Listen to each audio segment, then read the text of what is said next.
You a combat master, gunnery sergeant. Mark Vance's laugh cracked across Hangar 7, like a rifle going off in a closed room. He stepped in close enough that 400 Marines stopped breathing at once. Say it again, sweetheart. Louder. Let everybody hear the little contractor threaten a real Marine. Dr. Celine Hart didn't step back. She didn't blink. I said, she answered quiet as a closing door, be careful. He laughed harder, wiping his eye like she'd told the best joke of his life. 90 seconds. In 90 seconds, nobody in that hangar would be laughing. Before we begin, if you believe that real strength never has to raise its voice, take a second to subscribe to the channel and follow this story all the way to the end. And do me a favor. Comment the name of the city you're watching from right now so I can see just how far this story travels tonight. The thing about Gunnery Sergeant Mark Vance was that he never entered a room. He arrived at it the way a storm arrives, the way bad news arrives, loud and certain and impossible to talk around. Morning, ladies, he barked, and the word cracked off the walls of Hangar 7, even though half the Marines standing there were men. That was the joke. That was always the joke. If you looked soft, if you looked slow, if you looked like anything less than a coiled fist ready to swing, you were a lady in Vance's world, and Vance's world was the only one that ran inside those walls. Corporal Deshaun Willett straightened so fast his coffee sloshed over his knuckles. Morning, Gunny. You spill on my floor, Willett. No, Gunny. You sure? 'Cause it looks like a man who spills coffee spilled coffee. Vance leaned in grinning, and the younger Marines around him grinned too, because that was the price of standing near Vance. You laughed on cue, or you became the next thing he laughed at.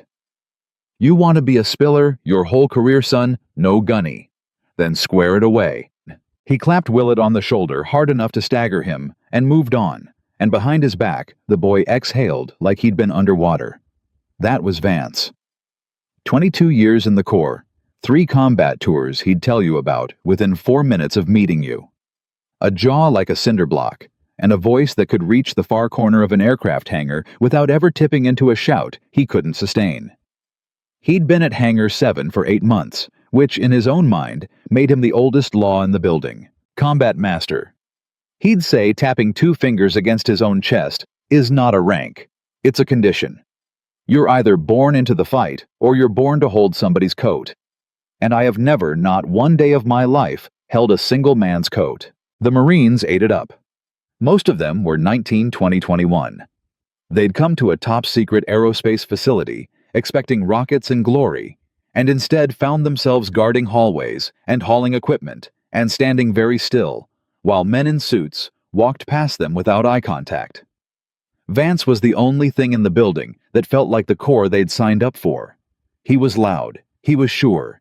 He made the boredom feel like a battlefield, and for that, they'd have followed him off a roof. Captain Eva Ramirez watched all of it from the mezzanine, and she didn't smile.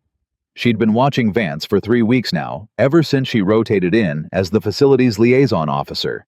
And what she saw was a man who had confused being feared with being effective. There was a difference. She'd learned that difference the hard way, in rooms far worse than this one, and she carried it now like a stone in her boot. He's good with the young ones, her master sergeant had told her the first day.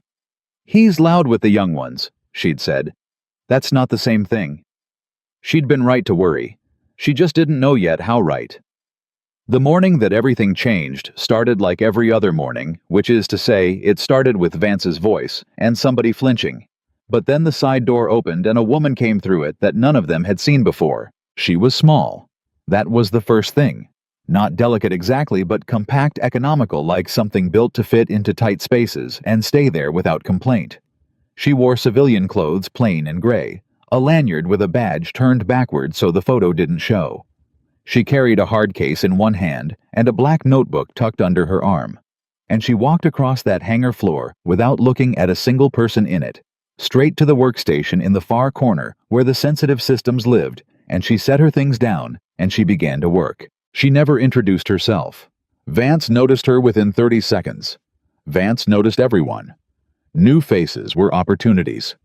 Well, he said loud enough to carry, "Look what they sent us." Nobody answered. He didn't need them to. Hey corner. Yeah, you. He walked toward her, unhurried the way a man walks when he's certain nobody's going to move until he's done. "I don't recognize you. You lost." The woman didn't look up. "No." "No what?" "No, I'm not lost." A couple of the younger Marines exchanged glances. "You didn't just say no to Gunny. You said no, Gunny. You said it with your spine straight, and this small gray woman had said it like she was reading the time off a clock." Vance's grin widened because he loved this part. "You got a name, sweetheart, or should I make one up? Heart. Heart, like the animal or like the organ." She finally glanced at him. Then just once, just for a second, and something behind her eyes moved that none of them could name. "Whichever helps you remember it," she said, and went back to her case. Somebody snorted. It was Willett, and he choked it off instantly, but Vance heard it, and Vance's head turned slow and Willett's blood ran cold. And then Vance decided to be generous because a good performance needs an audience that's on his side. "You hear that?" Vance said, spreading his arms to the room. "We got ourselves a comedian. A little gray comedian in the corner." He turned back to her. "Let me tell you how it works here, Hart. This is a Marine facility. My facility. Everything that happens in this building happens because I let it happen. You're a guest. You understand what a guest is." "I understand." Celine Hart said, "What a guest is." "So you'll want to be a good one." "I'll want," she said, threading a cable with 2 fingers not missing a beat, "to be left alone to do my job." The hangar got very quiet. It wasn't defiance exactly. That was the strange part. The part Captain Ramirez leaned forward on the rail to catch. Defiance would have been easier to read. Defiance had heat in it, and Vance ate heat for breakfast, fed on it, turned it back around, and doubled it. But there was no heat in this woman at all. She wasn't fighting him. She was declining to notice he existed, and there is no insult on earth more total than that. Vance felt it. He couldn't have named it either, but he felt it land somewhere under his ribs, and it made him angry in a way he hadn't been in months. "You know what?" he said, and the grin came back, but it was tighter now. "I like you, Hart. I do. You got sand, little bit of grit. But grit without respect is just dirt, and I don't allow dirt on my deck." He turned to the room. "From now on, this one's got a name. We're gonna call her Mouse, 'cause she's small, and she hides in the corner, and she runs when the lights come on. That right, Mouse? You gonna run." A ripple of laughter went through the young Marines. Careful laughter, testing laughter, but laughter. Mouse. It stuck instantly. That's how those things work. Celine Hart said nothing. She opened her black notebook, uncapped a pen, and wrote something down, 1 line unhurried, and closed it again. Vance watched her do it. "The hell was that?" "Nothing that concerns you," she said. "Everything in this building concerns me." "Then you must be exhausted," she said, and picked up a diagnostic reader and turned her back on him completely. It was the turning of the back that did it. Willett would talk about it later in the barracks in a low voice, the way men talk about the moment before a wreck. She turned her back on Gunny, he'd say. Just turned around, like he was a fan she'd finished with. And Vance stood there for a second, jaw working, and I swear to God I thought he was going to put a hand on her. And then he laughed instead, real big, real loud, and walked off and told us she was going to be great entertainment. But it wasn't a real laugh. I'd heard his real laugh 100 times. That one was different. Up on the mezzanine, Captain Ramirez wrote something in her own notebook. She wrote Vance targeting new contractor. Contractor unbothered. Watch this. She underlined watch this twice. The first week it was small. Vance was a professional at this. He knew you didn't drown someone all at once. You did it a cup at a time, so that if anyone ever asked, no single cup looked like much. He'd walk past her station and knock a tool off the edge with his elbow, not looking, and say, "Whoops, clumsy me. Better pick that up before someone trips mouse." And she'd pick it up without a word, and set it back and keep working, and he'd feel like he'd won something and couldn't figure out what. He'd assign a couple of the young Marines to keep an eye on the contractor, which meant hover near her all day, making comments they thought were funny because Vance thought they were funny. You even a real mouse doctor of what mousetraps?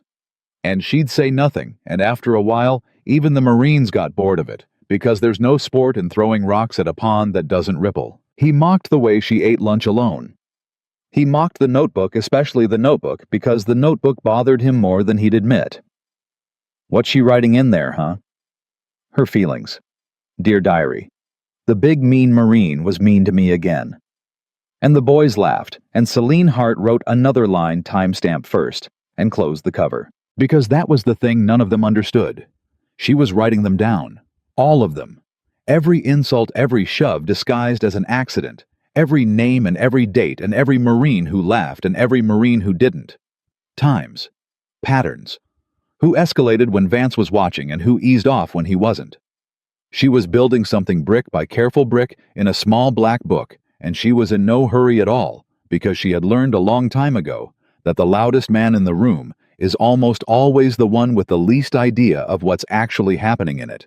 Captain Ramirez was the only one who came close to seeing it. She caught Celine alone one afternoon by the coffee when the floor was thin. They gave you a nickname, Ramirez said. They gave me several, Celine said, stirring. Mouse 1. Doesn't it bother you? Celine considered the question like it was a real one, which surprised the captain. It bothers me, she said finally. The way weather bothers me. I note it. I dress for it. I don't argue with it. Ramirez almost smiled. You could report him. I'd back you. I could. But you won't. I will, Celine said.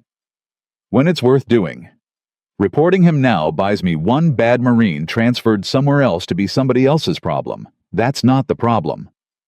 She looked up, and again there was that thing behind her eyes, that stillness that wasn't weakness, that patience, that felt almost like the calm at the bottom of very deep water. The problem is a building that decided a long time ago that loud is the same as capable. You don't fix that by removing one loud man. You fix it by showing them all at once in a way they can't laugh off what capable actually looks like. Ramirez stared at her. Who are you? Celine picked up her coffee. I'm the contractor in the corner, she said. Ask anyone. And she walked back to work. Ramirez stood there a long moment. She'd spent her whole career learning to read people fast in the field, where reading them wrong got somebody killed, and every instinct she had was ringing like a struck bell. That woman was not what she said she was. That woman was not what anyone in this building thought she was. And the strangest part, the part that kept Ramirez up that night, was that Celine Hart clearly did not care whether they figured it out. She had somewhere she was going, some slow, inevitable place, and she was going to get there, whether they came along or not. The second week, Vance got worse because bullies always get worse when the fun runs dry. The turning point came over the Archangel. Archangel was the reason Hangar 7 existed, the reason the men in suits didn't make eye contact, the reason a small gray woman had been flown in and installed in a corner without a word of explanation. It was an experimental hypersonic aircraft, the kind of machine that existed on paper in only a handful of countries, and in metal in fewer, and its systems were so far beyond anything the Marines guarding it understood that they'd mostly stopped trying. To them, it was a shape under a cover and a source of alarms that went off at 3 a.m. for reasons nobody explained. To Celine Hart, it was the whole world, though no one knew that yet. She spent her days inside its guts, threading through architecture that made the engineers on the day shift nervous just to look at. There were maybe 4 people in the building cleared to touch the core control interface, and 3 of them treated it like unexploded ordnance. Celine treated it like a piano.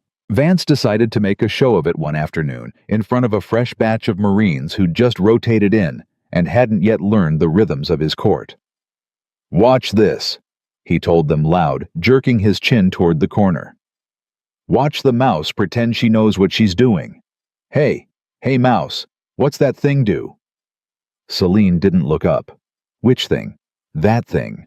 The one you're always petting like it's a cat. It reconciles the guidance solution against the thermal model, she said, 60 times a second, so that the airframe doesn't disassemble itself at Mach 5. A couple of the new Marines glanced at each other, impressed, despite themselves. Vance saw the glance, and he did not like it. Yeah, he said. You do all that, all by yourself in the corner in your little gray sweater. No, she said. The system does it. I make sure the system can. Sounds like a fancy way of saying you push buttons. It's a fancy way, she said, of saying that when this fails, people die. which is why I'd prefer to concentrate." Vance laughed, but the new Marines weren't laughing with him. Not all of them, and he could feel it, and a man like Vance would rather be hated than ignored, but the one thing he could not survive was being upstaged. So he did the thing he always did when he felt the room slipping. He got bigger. He got louder. He walked over and put his hand flat on the case beside her, leaning into her space, forcing her to look at him, or look like she was hiding. "Let me tell you something, Mouse," he said low now, the voice he used when he wanted a thing to land private and hard. "I have been shot at by men who wanted me dead. I have carried a Marine 2 miles with his blood running down my back. You don't get to concentrate. You don't get to be tired. You don't get to have a hard job because you have never once in your soft little life done a hard thing. So you can drop the act. Everybody sees it. Everybody sees the Mouse." The hangar had gone quiet again. Even the day shift engineers had stopped to watch. Ramirez was already moving toward the stairs. And Celine Hart turned her head slow and looked at Mark Vance from about 10 inches away. And for the first time since she'd walked into that building, she gave him her full attention. "Gunnery Sergeant," she said, and her voice hadn't changed at all, still quiet, still level, still that closing door. "I'm going to tell you something, and I'd like you to actually hear it, because it may be the most useful thing anyone says to you this year." She paused. "You have spent your whole life confusing the sound a thing makes with the power it has. A dog barks loudest when it's most afraid. A gun is silent right up until it isn't. And a man who has to tell a room he's dangerous is telling you every time that the room hasn't figured it out on its own." She let that sit. "Careful with me. I'm a combat master too, just not your kind." For a full second, nobody in Hangar 7 moved. And then Vance burst out laughing. It came out of him in a roar, a real one this time, or real enough. And he stepped back and slapped his thigh and turned to the room and spread his arms like a preacher. "You hear that?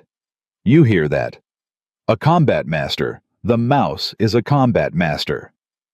He was almost crying with it. "Oh, that's the best thing I've heard all year. Combat master. What's your kill count, Mouse, huh? How many pianos you take out? How many keyboards died so we could be free?" The young Marines laughed because the pressure had to go somewhere, and laughing with Vance was safer than the alternative. It rolled through the hangar, that laughter ugly and relieved, and Vance rode it like a wave, and he pointed at Celine, and laughed, and the Marines laughed, and for a moment it looked like she had made the worst mistake of her life standing up to him, giving him exactly the fuel he ran on. Celine Hart waited for it to die down. It took a while, and when it had, she said only, "Write down the time." "What?" "For the record," she said, opening the black notebook. 2:41. "You called me a combat master in a mocking manner in front of 11 witnesses, 4 of whom outrank the men laughing." She wrote it unhurried. "You'll want to remember this moment. Most people do." She closed the book. And Vance, still grinning, still riding. The last of the laugh felt for just an instant. A cold thread run down the back of his neck that he could not explain and did not like, and he covered it the way he covered everything with volume. "Get back to work, all of you," he barked. "Show's over. Nothing to see here but a mouse with a diary." The Marines scattered. The laughter faded. And Captain Ramirez, who had reached the bottom of the stairs and stopped, who had heard every word of what Celine Hart said, stood very still, and thought combat master too. Just not your kind, and felt the pieces of something enormous begin to turn in the dark. She waited until the floor cleared, then she crossed to the corner. "That was a mistake," Ramirez said quietly. "Was it?" Celine didn't look up. "You gave him what he wants. Now he'll never let it go. He'll ride that for a month. Combat master. He'll have the whole building saying it." "Good," Celine said. Ramirez blinked. "Good. When it matters," Celine said, tightening a fitting with a quarter turn. "I want every Marine in this building to remember 2 things at exactly the same time. I want them to remember that he laughed, and I want them to remember what I said." She looked up. "You can't teach 400 people a lesson they've never heard set up. So I set it up. He thinks he wrote the joke." A small breath, not quite a smile. "He wrote the trap. He just did it out loud in front of witnesses with a punchline I get to deliver. Ramirez stared at her for a long moment. "You planned that," she said. "The whole exchange. You let him corner you." "I didn't let him do anything," Celine said. "He does what he does. I just make sure it happens where it's useful." "Who are you?" Ramirez said. And it wasn't a question this time, it was almost a plea. Celine Hart looked at her, and for one moment, just one, the mask slipped a fraction of an inch, and what Ramirez saw underneath was not a contractor, and not a mouse, and not a small gray woman in the corner. What she saw was someone who had stood in rooms where the wrong word ended lives, who had made decisions that men with stars on their shoulders had been afraid to make, who had carried a weight so long that carrying it looked from the outside like calm. "I'm someone," Celine said, "who has watched loud men break things their whole life, and I'm very, very tired of cleaning up after them." She capped her pen. "Go back upstairs, Captain, and do me one favor." "What?" "When it happens," Celine said, "and it's going to happen soon, faster than any of us want, and it's going to be worse than anyone in this building is ready for. When it happens, don't wait for Vance to give the order."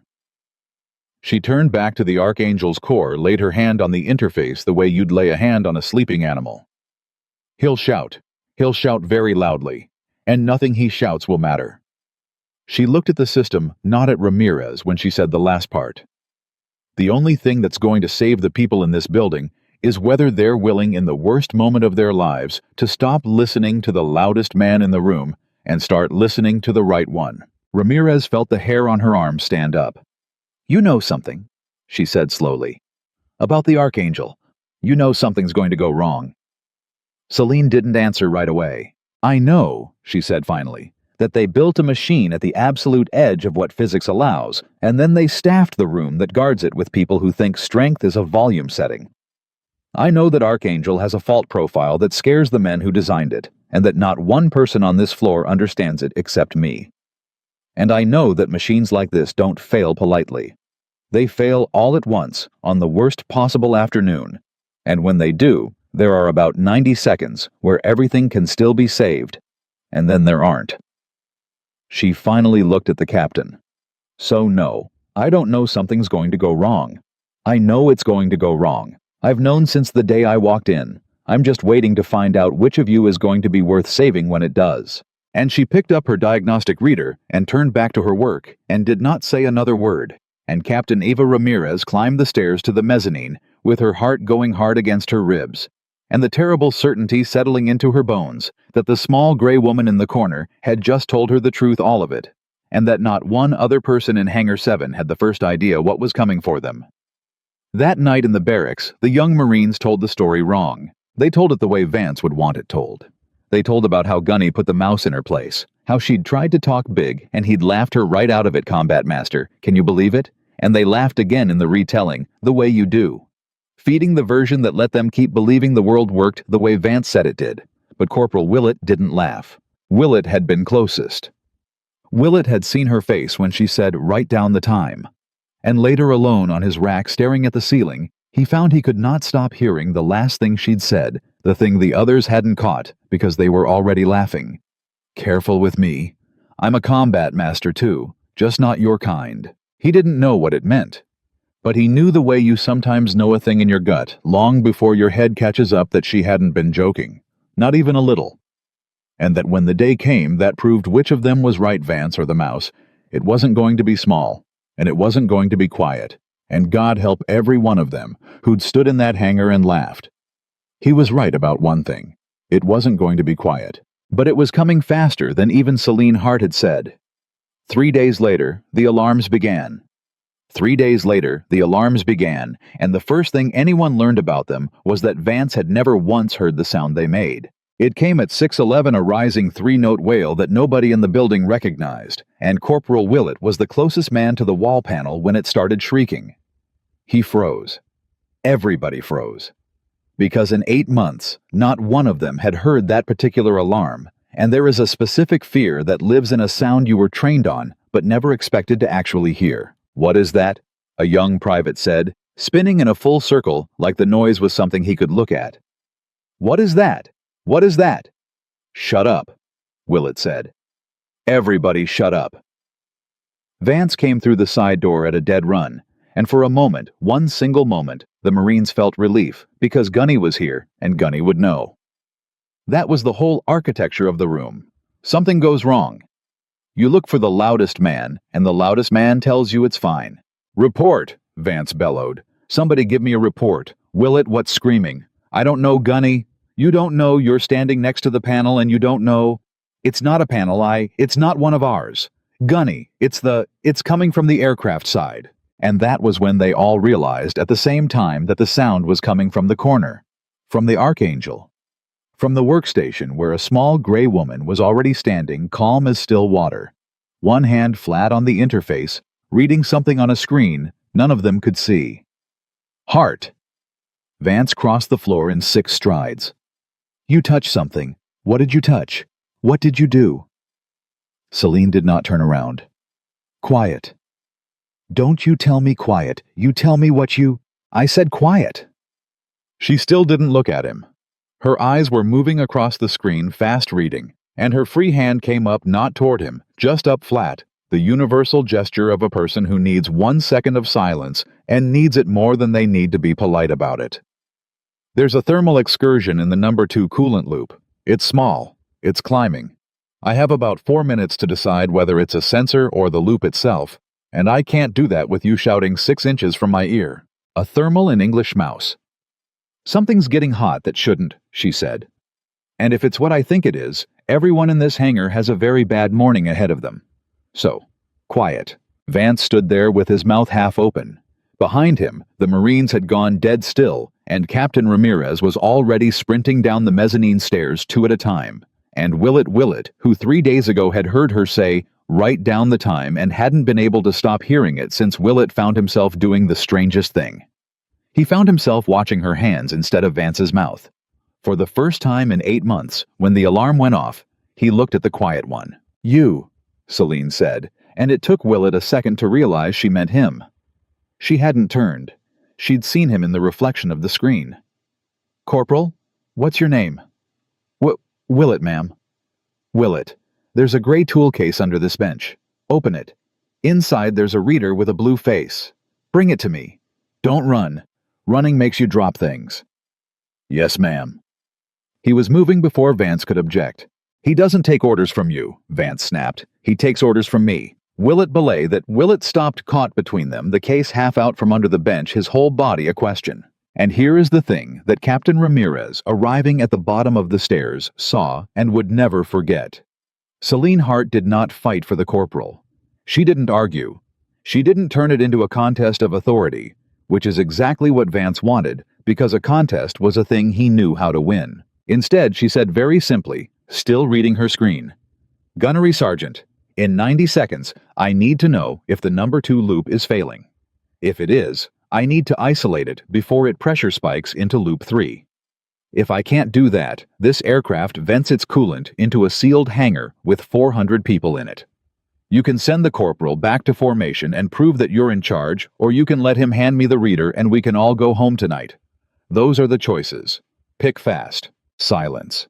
The alarm wailed on. "Gunny," Willett said very quietly. "Gunny, please." And Vance, who had never in 22 years let another human being tell him what happened in his own house, looked at the corporal's face and looked at the aircraft, and something behind his eyes wavered, and he said through his teeth, "Give her the damn reader." Willett gave her the reader. Celine plugged it in without a word of thanks, and her fingers moved, and for 90 seconds, the only sound in Hangar 7 was that rising wail and the click of her working, and every single person in that building. 400 Marines and 11 engineers and 1 captain and 1 gunnery sergeant held their breath and watched the mouse. Then the alarm stopped. It didn't taper. It stopped all at once, cut clean, and the silence after it was so total that Willett heard his own heartbeat. "Sensor," Celine said. She pulled the reader loose and set it down. "Loop 2 is fine. The number 4 thermocouple failed open and threw a false high. I've flagged it, isolated the bad channel, and re-referenced the model against the redundant probe. Nobody's in danger. You can all breathe." Nobody breathed. Not for a second. Then the room let go all at once a long collective exhale, some of the young Marines actually laughing with the sick relief of it, and Vance found his footing. A sensor, he said, and his voice came back up to full volume like a man surfacing. A sensor. You hear that big drama, big speech, 4 minutes of oh, quiet, quiet, and it's a busted sensor. My grandmother could reset a sensor. He turned to the room, spreading it wide, rebuilding himself in real time. 400 Marines standing here like it's the end of the world because a wire came loose. This is what she does, people. This is the act. She makes the small thing look big, so you'll think she's important. Combat master. It was a loose wire. A few of the Marines laughed uncertain. And Celine Hart, packing her reader back into the case, said without heat, "You're right. It was a loose wire." She stood. "Do you know why the loose wire mattered? Enlighten me, Mouse. Because the wire that failed is the one that tells the aircraft its own temperature. When it fails open, it reads maximum. And the Archangel is programmed if it believes it's at maximum temperature to dump coolant to protect itself, automatically, without asking anyone." She closed the case. If I had been 40 seconds slower reaching this station, the aircraft would have made that decision on its own, and this hangar would be full of a gas that displaces oxygen, and the first symptom any of you would have felt is that you'd already be unconscious. She looked at him flat. "So yes, it was a loose wire. That's what almost killed you this morning. A loose wire in a room that spent 4 minutes deciding whether it was allowed to listen to me." The laughter died. Vance opened his mouth. "Write down the time," Celine said before he could speak, and opened her black notebook. 0617. Thermocouple 4 failure, false thermal excursion, coolant dump risk averted. Delay to intervention caused by command interference. She wrote it, closed it. For the record, and she walked out to get another cup of coffee, leaving 400 Marines in a silence that had a completely different flavor than the one Vance manufactured, because his silences were empty and this one was full of the sound of people beginning for the first time to wonder. Captain Ramirez followed her. She caught up in the corridor out of Vance's earshot and she said low, "You said 40 seconds. "I did." "Was that true?" Celine stirred her coffee. "Does it matter? It matters to me whether you exaggerated to make a point, or whether we were all 40 seconds from dying and I have to write that up." Celine stopped stirring and looked at her, and Ramirez saw again that thing that lived under the calm, that deep-water stillness. "Captain, I don't exaggerate. Exaggeration is a habit of people who need to be believed. I've never once in my life needed to be believed. I only need to be right. And I only need one person in the room to figure out before it's too late that I usually am." She sipped. "It was 40 seconds. Write it up. It won't matter. It'll go in a folder, and the folder will go in a drawer, and nobody will read it until after." "After what?" Celine didn't answer that. She'd started answering questions with silence Ramirez was learning, and the silences were more frightening than any answer. "Let me tell you what I know about you so far," Ramirez said, and she'd rehearsed this because she'd been up half the night with it. "You showed up 11 days ago with a contractor's badge and no introduction. You have core clearance on the single most classified aircraft in this hemisphere. You corrected an engineering team of people with doctorates, like they were children who'd spelled a word wrong. You just isolated a fault that the design engineers flagged as a known catastrophic failure mode in 90 seconds from memory, while a 240-pound Marine screamed in your ear. And you keep saying after like there's an after that only you can see." She stepped closer. "Contractors don't do that. Dr. Hart, I've worked with contractors my whole career. They complain about their per diem and they leave at 5. Who are you?" Celine looked at her for a long moment. "You're going to keep asking me that," she said, "until you answer yeah. And when I answer, you're going to wish you hadn't asked because you'll have to decide what to do with it, and it'll be heavier than the not knowing." Celine set the coffee down. "I'll tell you this much, and then you're going to have to be patient with me the way I'm being patient with all of you. I'm not here to fix an aircraft. The aircraft is fine. The aircraft was always going to be fine. I'm here because someone very high up looked at this facility, at the way it runs, at the man who thinks he runs it, and decided that the most dangerous fault in this building isn't in the machine." She held Ramirez's eyes. "It's in the culture. It's in a room full of good young people who have been taught every single day to look at the loudest man when something goes wrong. And that's a training problem. And I fix training problems the only way they can actually be fixed. She picked the coffee back up. I let the building break in a way that's survivable, and I make sure everyone is watching when it does, and I let them see with their own eyes who is worth listening to. You can't lecture people out of a bad instinct, Captain. You can only let reality do it once hard in front of witnesses. Ramirez felt cold. You're going to let something break on purpose. I'm not going to let anything break, Celine said. That's the whole point. The building's going to break on its own because it was built to. I'm just going to be standing in the right place when it does. There's a difference, and it's the only difference that's ever mattered in my entire career. She started to walk. The thermocouple this morning wasn't the thing, by the way, in case you're wondering. That was a rehearsal, a small one. The universe being kind, giving everybody a preview. She glanced back. The real one's coming, and it won't be a censor. She left Ramirez standing in the corridor. Back on the floor, Vance was doing damage control the only way he knew how, which was by getting louder about something else. Formation, he was barking. I want everybody on the line right now. We're going to talk about this morning because I saw some things I did not like. I saw hesitation. I saw Marines standing around like tourists. I saw a corporal take an order from a civilian. His eyes found Willett, and Willett felt his stomach drop. Willett, front and center. Willett stepped forward. Gunny. You took an order from the contractor. Gunny, the alarm was. Did I ask you about the alarm? I asked you a yes or no question. Did you or did you not take an order from a civilian in my hangar in front of my Marines over my objection? The whole formation was watching. This was the part they knew. This was the ritual. One of them gets singled out, and the rest of them get to feel the relief of not being chosen. And Vance gets to reassert through a 19-year-old's fear that the world is exactly the shape he says it is. Willett looked at the floor. Yes, Gunny. Yes, Gunny. Vance repeated, savoring it, walking a slow line in front of them. You know what that's called, Willett in the field? That's called breaking the chain of command. That's called deciding in the middle of a crisis that some civilian with a diary knows better than your Marines. Men have died because a corporal decided he knew better. He stopped.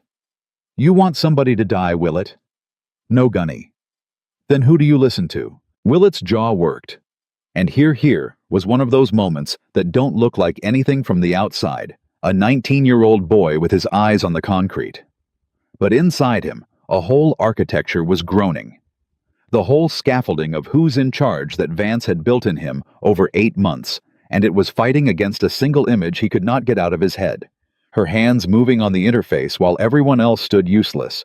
The alarm going quiet. You can all breathe. You, Willett said. Louder. I listen to you, Gunny. That's right. And what happens next time the mouse tells you to jump? Willett was quiet a beat too long. Willett? I don't jump, Gunny. You don't jump. Good. Get back on the line. And Willett got back on the line and hated himself, and Vance felt the room settle back into its familiar shape and up on the mezzanine. Captain Ramirez watched a 19-year-old learn the wrong lesson from the right event, and understood suddenly and completely exactly what Celine Hart had meant. You can't lecture people out of a bad instinct. Vance had just in 90 seconds undone every bit of doubt that the morning's alarm had planted. He'd reached into that boy and pulled the new thought right back out by the root. She's right, Ramirez thought. The only thing that fixes this is reality. Hard. In front of witnesses, where he can't talk it away. And then a smaller, colder thought right behind it, and she's going to arrange it. And people could still get hurt. Survivable, she said. But survivable isn't the same as safe. Ramirez went to find out who Celine Hart actually was, because she'd decided she couldn't wait for the woman to tell her. It took her most of the afternoon, and it got her nowhere, and the nowhere was the most alarming part. She started with the contractor manifest. Celine Hart Engineering Consultant, cleared through a subcontractor she'd never heard of. Fine. Normal. She pulled the subcontractor. It existed on paper and almost nowhere else. A shell of a shell, the kind of thing Ramirez had seen exactly twice before in her career, and both times the answer had been the same. The name on the paper is not the name that matters. She tried the clearance. Celine Hart's core systems clearance had been granted directly, not through the facility, not through the program office, but through a channel Ramirez didn't have the access to even read the name of. She stared at that redacted field for a long time. Contractors did not get clearance through channels a captain couldn't read. She tried the Archangel program roster, the actual list of people who'd built the thing, and that was where she got the first real chill, because Selena Hart wasn't on it, which was impossible, because the woman had corrected the design engineers on their own architecture like she'd drawn it herself. And then Ramirez noticed something. The roster had a redaction too. One name at the very top above the lead engineers above the program manager. One name blacked out under a title. The title was Chief Architect. Ramirez sat back in her chair. "No," she said to the empty office. "No, that's..." She leaned forward again. Read it 3 more times. Chief Architect name redacted, and the redaction was the same class of redaction as the clearance channel, and the same class as the subcontractor shell, and Ramirez had spent enough of her career reading between blacked out lines to feel the shape of the truth pressing up under the paper like a body under a sheet. She didn't finish the thought. She refused to. Because if she finished it, she'd have to do something with it exactly like Celine had warned, and part of her wanted one more day of not knowing. Her phone buzzed. A text from the duty officer. "Come to the floor. Now. Vance is doing something with the notebook." Ramirez ran. She came out onto the mezzanine to a hangar that had gone quiet in the wrong way, and she saw it in one glance. Vance had the black notebook. He was holding it up over his head, turning it in his hand, and Celine Hart was standing at her station, and she was not reaching for it, and that was somehow the most menacing thing in the room, that she wasn't reaching for it. "Look what I found," Vance was saying, loud, delighted, working the crowd. "Just sitting there, the famous diary, the evidence, whatever this is. You all want to know what the mouse writes about us all day." "Gunny." Someone said uncertain. It might have been Willett. "What? It's in my hangar. Anything in my hangar I get to read. That's the rule, right, Mouse? I'm the loudest man in the room, so I get to do whatever I want. Isn't that your whole theory about me?" He grinned. "Let's test it." Celine said, calm as ever. "I wouldn't." "You wouldn't. Course you wouldn't." He opened the cover. Let's see what's so important. 0611 Vance obstructed." He stopped. His grin flickered. "The hell is this?" "That's the record," Celine said. "You're holding 2 weeks of documented conduct violations, time-stamped, witnessed, and cross-referenced. Every incident, every name, every Marine who participated, and every Marine who declined to. It's not a diary, Gunnery Sergeant. It's a case file. And you just picked it up, opened it, and started reading it aloud in front of the same witnesses, which is called tampering with documented evidence of misconduct, which is its own violation, which I'm now going to have to add to the file, except you're holding the file, so I'll wait." She held out her hand. "May I have it back?" And for the first time the whole room saw it. Saw Vance's certainty crack just for a second.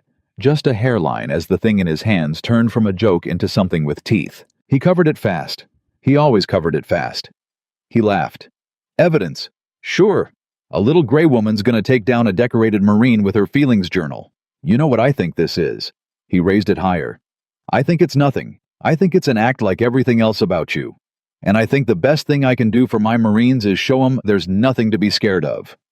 He gripped a corner of the pages. "How about I just..." "Gunnery Sergeant Vance." The voice cut across the hangar, and it wasn't loud, but it stopped him cold, because it came from a place he did not expect. The main entrance, the big doors, the ones that only opened for something official, and every Marine in that formation snapped their head toward it at once. But it wasn't the general. Not yet. That was still to come, still ahead of all of them further down the road than any of them could see. It was the facility director, a nervous civilian named Prentice, half jogging across the floor with 2 men in dark suits behind him, and his face was the color of ash. "Put that down," Prentice said. "Sergeant, put that book down right now." "Sir, this is just a contractor's." "Do you have any idea?" Prentice said, and his voice was shaking, actually shaking. "Do you have any idea whose notebook that is? Do you have the first idea who you have been?" He stopped himself, visibly. Bit it back, glancing at the room full of Marines at the two suits behind him, calculating what could be said out loud. "Put it down. Apologize. And do not say another word to that woman without me in the room." The hangar was so quiet you could hear the ventilation. Vance stood there, the notebook in his hand, and for the first time in 8 months in front of the 400 people he'd spent every day dominating, he looked lost. He looked at Prentiss, and at the suits, and at Celine, who had not moved, who was watching him with that flat, patient stillness, her hand still out. "Sir," Vance said, and even his voice was smaller. "With respect, she's a contractor. She's been mouthing off. She's been undermining my authority in front of the men. She thinks she's some kind of—" "She's not a contractor," Prentiss said. It came out before he could stop it. It cracked across the room like the alarm had that morning, and Ramirez up on the mezzanine gripped the rail, because there it was, the thing she'd refused to finish thinking being said out loud by a man too frightened to keep it in. "What?"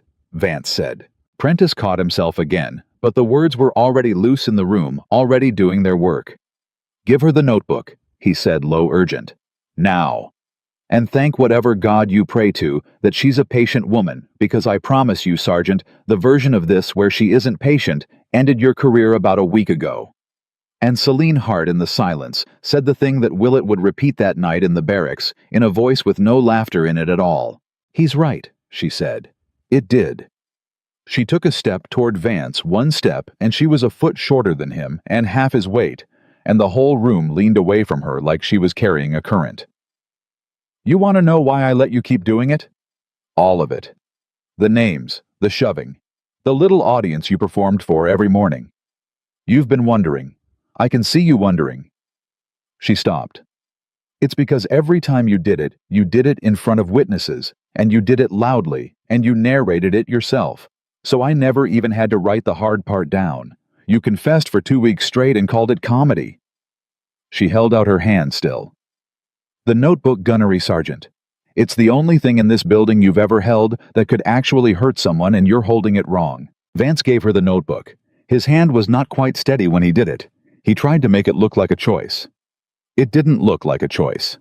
Celine took it, checked the pages the way you'd check a returned tool for damage, and slid it back into the inner pocket of her jacket. "Thank you," she said, like nothing had happened, like they were two colleagues, and somehow that was worse than anger would have been. Prentiss exhaled. The two suits behind him had not said a single word the entire time, and had not stopped watching. Celine and Ramirez suddenly understood that they weren't there for Prentiss. They were there for her. They were hers. "Dr. Hart," Prentiss said carefully. Do we need to—" "We're fine, Director," Celine said. "It was a misunderstanding. The gunnery sergeant and I understand each other much better now." She glanced at Vance. "Don't we?" Vance said nothing. "There," Celine said. "See progress." She turned back to her station and picked up her reader, and just like that it was over, and the room was left to make sense of the wreckage of everything it thought it knew. Prentiss ushered the suits back out. Formation was dismissed, though nobody quite knew who dismissed it. It just dissolved Marines drifting off in 2s and 3s, talking low, not laughing, glancing back at the corner. Vance retreated to his office and shut the door, and the sound of that door shutting was in its own way the loudest thing he'd done all day. Ramirez came down the stairs slow. She didn't go to Celine, not yet. She went to Willett, who was standing by the wall like he'd forgotten how his legs worked. "You okay, Corporal?" "Ma'am?" He blinked at her. "Ma'am, she's not a contractor." "No." "Then what is she?" The director looked like he was going to be sick. "Those two guys, those weren't program guys, ma'am. I've seen program guys. Those guys were—" He stopped. "What is she?" Ramirez looked across the floor at the small gray woman in the corner threading a cable with 2 fingers. Like the last 20 minutes hadn't happened. Like the whole room's understanding of itself hadn't just come apart in her hands. "I don't know yet," Ramirez said, and it was almost true. "But I know she's been telling us the truth the whole time, and we were too busy laughing to hear it. And I know she said something's coming. Something real, not a censor." She turned to the corporal. "Willett, this morning, when the alarm went off, whose hands were you watching?" Willett swallowed. Hers, ma'am. Why?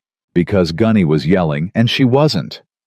He said it slow, like he was hearing it himself for the first time. Because the one that wasn't yelling was the one fixing it. Remember that, Ramirez said. Whatever happens next in this building, and something's going to remember that. The one that wasn't yelling was the one fixing it. She left him with it. She crossed to Celine's station, and she didn't ask the question again. She'd decided somewhere on the stairs to stop asking, because she finally understood that the asking was the last of her denial, and she was done denying. Chief Architect, Ramirez said quietly. Celine's fingers didn't stop moving. But something in her shoulders shifted a small acknowledgement the first time Ramirez had ever seen the woman register being seen. You pulled the roster, Celine said. I pulled the roster, one name redacted, above the leads, above the program manager, chief architect. Same redaction class as your clearance channel. Same as the shell company that badged you in. Ramirez kept her voice low just for the two of them. You didn't consult on the Archangel. You built it. You designed the failure modes you keep predicting because you're the one who put them in. You know exactly what's going to break because you know exactly how it's held together all the way down better than anyone alive. She waited. How am I doing? Celine set the reader down.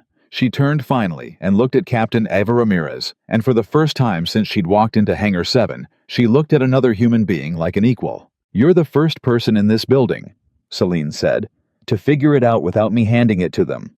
That's worth something. That's worth quite a lot, actually. Most people I have to lead by the hand to the water and hold their head down, and they still ask why they're wet. A pause. You want to know why I don't just tell them? Why I don't walk in the first day, put the name on the badge face out, let the whole room fall in line? You've been wanting to ask that for an hour. It crossed my mind. Because a name doesn't fix anything, Celine said. If I walk in as the chief architect, they salute the title. They fear the rank. And the second I leave, they go right back to looking at the loudest man in the room, because I never changed the thing that was actually broken. I just added myself to the top of the list of people they're scared of. She shook her head slow. I don't want them to fear me, Captain. Fear is Vance's whole religion, and look what it built. I want them to learn once in their own bodies, in a moment, they'll never forget that the quiet, competent person in the corner is worth more than the loud, confident one at the center. And you cannot teach that with a name. You can only teach it with a catastrophe. She looked back toward Vance's closed office door. So I've been waiting, being the mouse, letting him build the whole stage. Because when it breaks, and it's going to break, I need every one of them watching, and I need them to have spent 2 weeks certain I was nothing, so that the correction lands as hard as it possibly can. Ramirez was quiet a long moment. That's a hell of a risk, she said finally. Letting it get that far. People could get hurt for real. What if you're 40 seconds too late next time, and it's not a sensor? And for the first time, something crossed Celine Hart's face that wasn't calm. It was there and gone in an instant, but Ramirez caught it, and it changed everything, because it was fear, real fear, the human kind, the kind the woman had never once shown to Vance. That, Celine said quietly, is the part I don't sleep about. She turned back to the Archangel and laid her hand on it, the way you'd lay a hand on something sleeping, and Ramirez watched her do it, and understood at last that the stillness had never been coldness. It had been the opposite. It had been a person carrying so much that any movement at all might spill it. The thermocouple this morning wasn't supposed to happen yet. Celine said so low that Ramirez had to lean in. That's what I didn't tell you in the hallway. It wasn't part of the plan. It wasn't a rehearsal I arranged. It failed on its own, 3 weeks early. She turned her head. Which means the aircraft is degrading faster than the model predicted. Which means the real failure, the big one, the one I've been waiting to use, it's not coming on my schedule anymore. It's coming on its own. Her jaw tightened, just barely. And I don't know exactly when. And I don't know if the room is ready. And if it happens before they're ready, before they learn to stop looking at Vance and start looking at me, then all my patience bought us nothing but a hangar full of people who die still arguing about who's in charge. Ramirez felt the floor drop out of her stomach. How fast? She said. How fast is it degrading? Selena looked at the interface at numbers Ramirez couldn't read and wouldn't have understood. "Faster today than yesterday," she said. "Faster yesterday than the day before." She was quiet. "I'll know more in the morning. If loop 2 is still clean, we have time. If it's shadowing the pattern loop 4 showed before the thermocouple went." The alarm went off. Not the 3-note wail from the morning. A different one. Lower. Slower. A sound that started deep and climbed, and Celine Hart's head came up, and for the first time in 2 weeks, Captain Ramirez watched the woman's face go absolutely white. "That's loop 2, Celine said. She was already moving. And this time nobody told her to be quiet. She crossed the hangar at a pace that wasn't quite a run, but ate the distance like one, and she hit the interface with both hands, and Ramirez was right behind her, and the low alarm climbed, and Marines came pouring back onto the floor from wherever they'd drifted, drawn by the sound, the way animals are drawn upright by an earthquake before they know why. "Talk to me," Ramirez said. "Loop 2 coolant pressure is rising." Celine's fingers flew. "It shouldn't be. It was clean an hour ago. It was clean." Her voice had an edge in it now that Ramirez had never heard, and the edge scared her more than the alarm. "This isn't the thermocouple. This is real. The loop is pressurizing and I don't have a source yet." "What does that mean, pressurizing?" "It means there's heat going into it that the model can't account for, and if I can't find where it's going to keep climbing, and there's a ceiling, and above the ceiling the loop ruptures." She didn't look up. "I need you to get me a straight answer from every human being in this room, and I need it in the next 60 seconds. Has anyone touched this aircraft since 0600? Anyone? Cleaning inspection, anyone leaning on a panel? I need to know if this is the machine failing or if somebody did something." And that was the first crack of the thing none of them saw coming, yet the first hairline of a much larger fracture because Ramirez turned to ask the room and found Vance's office door open, and Vance standing in it, and Vance's face doing something complicated. "Gunny," Ramirez said, "did your people touch the aircraft this morning?" "My people don't touch the aircraft," Vance said too fast. "That's the rule. Nobody touches it but her and the engineers." "That's not what I asked. I asked if they touched it." "I said no, Captain." But Willett standing near the wall had gone very still, and Ramirez saw it, and Celine saw it too, in the reflection of the screen, because Celine saw everything. "Corporal," Celine said, not turning. "You want to tell me something?" Willett's mouth opened. Closed. He looked at Vance. He looked at the aircraft. He looked at the small gray woman whose hands he'd learned to watch. "Willett," Vance said, low a warning. "This morning," Willett said, and his voice cracked. "After the first alarm. When you sent us back to formation. Before that, when everybody was standing around waiting, Gunny had me and Ruiz run he called it a security sweep. He had us check the panels on the aircraft side, make sure nothing was loose. He said," Willett swallowed. "He said if the contractor could poke around the aircraft, so could a real Marine. So we opened a couple of the access panels. Just looked. And closed them. The alarm climbed. Celine's hands stopped for exactly 1 second. 1. Then they started again faster. "Which panels?" she said. Very quiet. Very fast. "Willett, this matters more than anything anyone has said to you in your entire life. Which panels did you open?" "I don't the ones on the left side, the row of numbers. There are numbers stenciled above them." "I don't remember the numbers, ma'am. I'm sorry, Ruiz would know." "Ruiz," Celine said.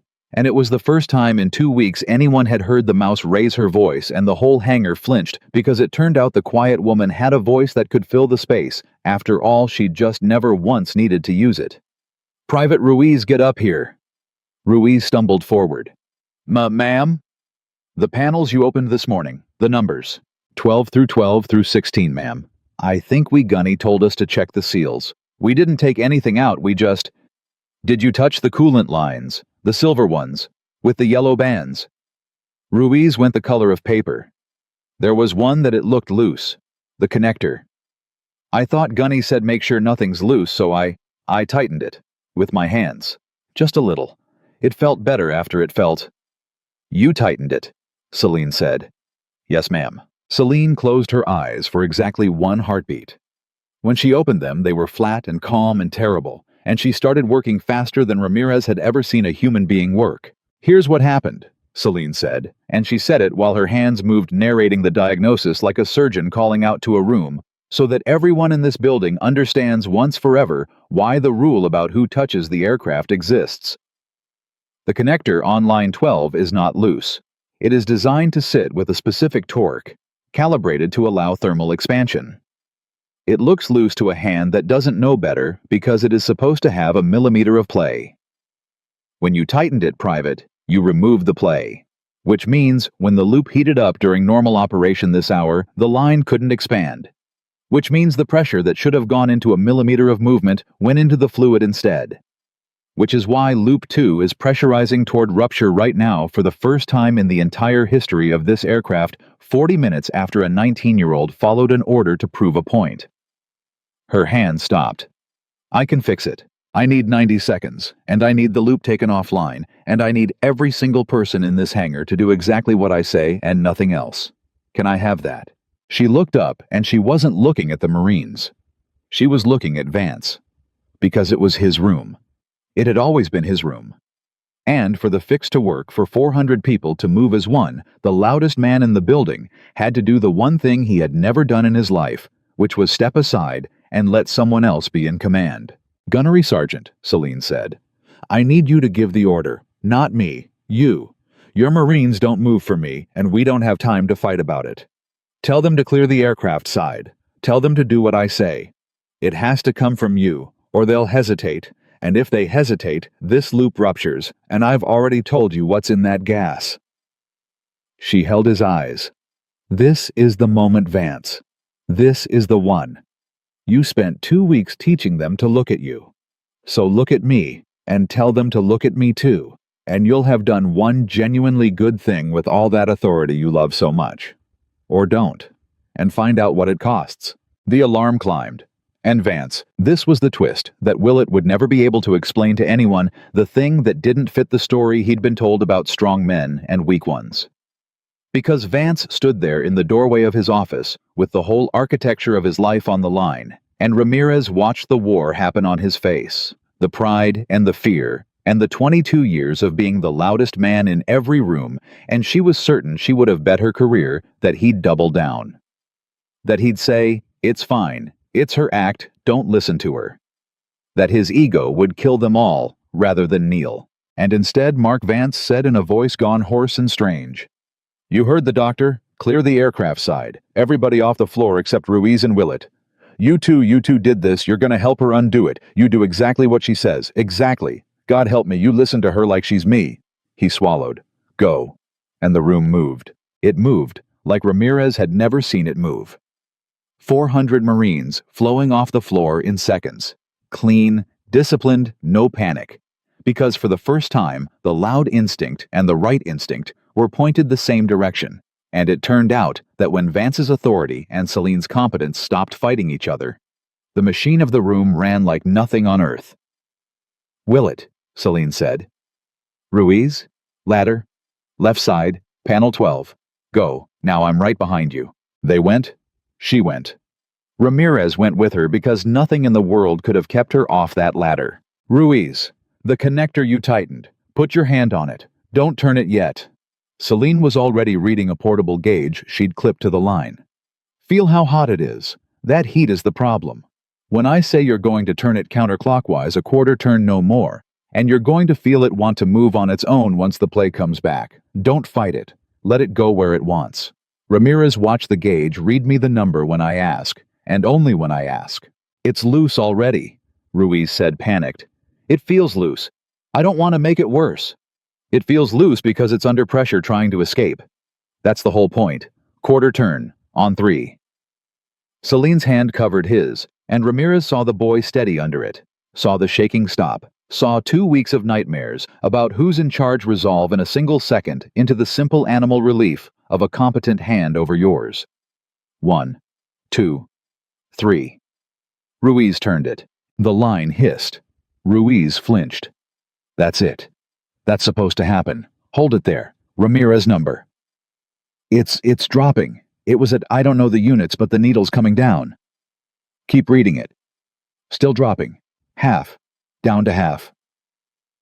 The low alarm changed pitch, wavered, and Ramirez's heart stopped because she didn't know if that was good, and then it steadied, and then it began slowly to descend. There, Celine breathed. There it is. The play's back. It's expanding into the space it's supposed to. Ruiz let go, slowly. Good. She watched the gauge herself now, and Ramirez watched her face instead of the needle and saw the exact moment the fear went out of it. Loop 2 is venting the excess normally. Pressure's coming off. We're not going to rupture. She exhaled, and it was the first time in 2 weeks anyone had seen Celine Hart breathe like a person. Nobody's going to die today. The alarm stopped, and this time, when the silence came, it was different than the morning, different than anything, because this time, 400 Marines had watched it happen. From the edges of the room, had watched the small gray woman put her hand over a terrified boy's hand and talk a dying machine back to life. And there was no version of it Vance could narrate into a joke. There was no loose wire to shrug about. They had all just seen with their own eyes exactly what she was and exactly what he wasn't. And the thing Celine had been waiting 2 weeks to teach them had finally in 90 seconds been carved into every one of them, for good. They came down the ladder. Ruiz was crying quietly the way 19-year-olds cry when they've just learned they almost killed 400 people. Celine stopped him at the bottom. Private. I'm sorry, he choked. I'm so sorry. I didn't know. I did what I was told. I know, Celine said, and her voice had changed completely, all the flatness gone out of it, and Ramirez realized the flatness had only ever been armor. Listen to me. Look at me. You did what you were told. That's the whole thing, Ruiz. That's the entire lesson, and I need you to actually learn it instead of just feeling terrible, because feeling terrible is useless and learning is not. She held his shoulders. You are not in trouble for tightening that connector. You're a good Marine, and you followed an order, and you did it well, and it almost got everyone killed. Both of those things are true at once. Do you understand what that means? Ruiz shook his head miserable. It means the order was wrong, Celine said gently, but loud enough now that the whole silent room could hear it because she'd stopped protecting anyone. It means that a good Marine following a bad order is the most dangerous thing in any building on Earth. It means that obedience without competence isn't discipline, it's a loaded gun, with no one aiming it. You didn't fail today, Ruiz. The thing that failed today is a room that taught you to do what the loudest man says without asking whether the loudest man knows what he's talking about. She let him go. So the next time someone tells you to prove a point by touching something you don't understand, you're going to remember exactly how this felt. And you're going to say no. And that no is going to be the most Marine thing you ever do. Now go get some water and sit down. You're going to shake for a while. That's normal. Ruiz went, and the room watched him go. And the room turned as one, and looked at Gunnery Sergeant Mark Vance. He was still standing near his office. He hadn't moved. And the thing on his face now wasn't pride, and it wasn't fear. It was something Ramirez had never seen on him, and never expected to, and it took her a moment to name it. It was shame. You gave the order, Celine said to him. She wasn't cruel about it. That was almost the worst part for Vance. She wasn't gloating. She was just telling the truth in front of everyone the way she told every truth. The security sweep. Check the panels. Prove a real Marine can poke around the aircraft same as the contractor. You gave that order this morning to make a point about me, and it went down a chain to a 19-year-old who tightened a connector because you'd taught him that tightening loose things is what strong men do. She paused. You didn't touch the aircraft, Gunnery Sergeant. You never touched the aircraft.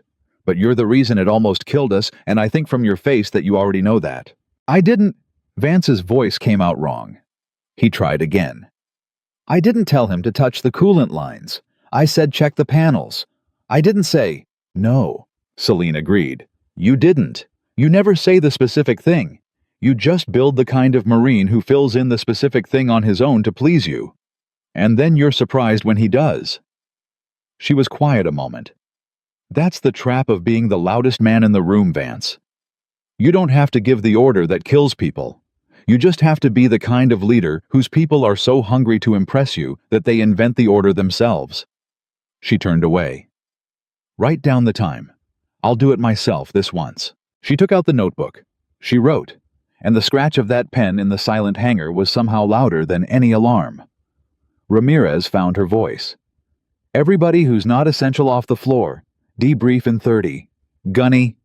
She hesitated, then said it because someone had to, and it might as well be her. "Gunny Director Prentice is going to want to see you. You should go now." Vance looked at her. Then he looked at Celine's back. And then he did something that made Ramirez's chest ache in a way she hadn't expected, because for 1 second, the 22-year veteran, the combat master, the loudest man in every room he'd ever entered, looked exactly like a boy who'd just watched the story he told himself, about himself, fall down. He didn't argue. He didn't bluster. He turned and walked toward the director's office, and his shoulders weren't square, and the whole room watched him go, and nobody laughed, and that absence of laughter was the sound of an entire culture changing in real time. But it wasn't over, because Vance stopped at the door, and he turned around, and he said to the room in a voice that had lost all its volume, and found something else instead, something Ramirez would spend a long time trying to describe and never quite manage. "She's right." 2 words. The room went still. "About all of it," Vance said. "I've been standing here trying to find the part where she's wrong, 'cause that's what I do. I find the part where the other guy's wrong, and I make it loud. And there isn't one." He looked at Ruiz hunched over a water bottle with his hands shaking. "That's a good kid. That's a good Marine. And I almost got him killed. And I almost got all of you killed to win an argument with a woman who was right on her first day and every day after." His jaw worked. I don't know what to do with that. I've never had to do anything with that." And he turned and went into the office and shut the door quietly, this time so quietly. And Ramirez stood in the ringing silence and thought, I did not expect that. I did not expect him to break clean. She'd expected him to fight to the end, to be dragged out swinging to make everyone hate him. This was worse and better and more human, and she didn't know yet what to make of it, and neither did the room. She crossed to Celine. "You didn't expect that either," Ramirez said quietly. "The apology. I watched your face." "No," Celine admitted. "I expected him to deny it into the ground." She was quiet a moment, watching the closed office door. "That's the thing about people, Captain. Even the loud ones. Even the ones you've written off. Sometimes reality hits them hard enough that the real person underneath the performance gets a chance to say something. It doesn't happen often. Men like Vance usually die inside the character they built. But sometimes..." She shook her head, and something in her softened, by a fraction. "Sometimes the catastrophe I've been waiting for doesn't just teach the room. Sometimes it teaches the man too. I didn't plan on that. I don't get to plan on that, but I'll take it. You almost sound like you feel sorry for him." "I do feel sorry for him," Celine said, and it clearly surprised Ramirez, and it seemed to surprise Celine a little too. "He's not a bad man, Captain. That's the part everyone gets wrong about people like Vance. He's not evil, he's frightened. He built the loudest, hardest version of himself he could because somewhere a long time ago someone taught him that the quiet ones get eaten, and he's been protecting that scared kid ever since with volume." She capped her pen. "I don't hate him. I never hated him. I just couldn't let him keep teaching 400 more scared kids the same lie. There's a difference between stopping a man and hating him. I've spent my whole life learning it." Ramirez looked at her for a long moment. "Chief Architect," she said. "You keep saying my whole career, my whole life, like this isn't the first time you've walked into a broken room and let it break the rest of the way so you could rebuild it right." She tilted her head. "How many times have you done this?" And there it was again. That flicker, the one Ramirez had learned to watch for the crack in the deep water. "Enough?" Celine said that I'm tired. Enough that I keep telling the people who send me that I want to teach instead. That I want to stand in front of a room and hand people the lesson before the catastrophe instead of after. She looked at her own hands. They never let me. They say I'm too valuable for a classroom. They say the failures I'm good at surviving are too important to hand to anyone else. So they keep sending me into the broken rooms. And I keep going. Because the alternative is that the room breaks without me in it, and then it's not survivable, and then I read about it in a folder that goes in a drawer that nobody opens until after. Her voice had gone very quiet. I've read a lot of those folders, Captain. I've read the ones from the rooms they didn't send me to in time. That's why I do it the way I do it. That's why I'm so patient. Every folder I've ever read was written by someone who wasn't patient enough or wasn't there, or was there, and got shouted down by the loudest man in the room. She looked up. I don't intend to be a folder, and I don't intend to let anyone in this building become one either. The debrief happened, and it was quiet, and it was serious, and something had fundamentally shifted in the way 400 Marines held themselves. But the story wasn't done breaking open, because midway through the debrief, one of the dark-suited men from earlier came back onto the floor alone this time, and walked directly to Celine, and said something low in her ear. Ramirez was close enough to see Celine's face change. Not much. A fraction. But Ramirez had learned to read the fractions. When? Celine said. The man said something else. Does the director know? Another murmur. Celine was quiet for a moment. Then she said loud enough for Ramirez to hear, and Ramirez suspected she meant for her to hear, "Tell him I'll be ready, and tell him he doesn't need to come himself. I can handle the rest of this without..." The man said one more thing, and whatever it was, it stopped Celine mid-sentence. For the first time in 2 weeks, Ramirez watched Celine Hart look genuinely completely surprised. "He's coming himself," Celine said. It wasn't a question. "Cole is coming here. In person." The man nodded and left. Celine stood there a moment, and Ramirez came to her side. "Who's Cole?" Ramirez asked. Celine didn't answer right away. She was looking at the closed door of the director's office, behind which Mark Vance was presumably learning that his career was over, and there was something almost like reluctance on her face. "General Adrian Cole," Celine said finally. 4 stars. He's the reason the Archangel program exists. He's the reason I exist professionally speaking, the man who pulled me out of a very quiet, very safe life 15 years ago and started sending me into broken rooms. A pause. He does not travel. He does not come to facilities. In 15 years he has come to see me in person exactly twice, and both times it was because something had happened that was too big and too secret to put in any file at all. She turned to Ramirez, and the fear was back in her eyes, the human kind, the real kind. So the question isn't who is Cole. The question is what happened today that's big enough to bring a 4-star general across the country in person. Her jaw tightened. Because the thing with the connector Ruiz, the loop, the fix, that was an accident, a survivable one. That wouldn't move Cole an inch.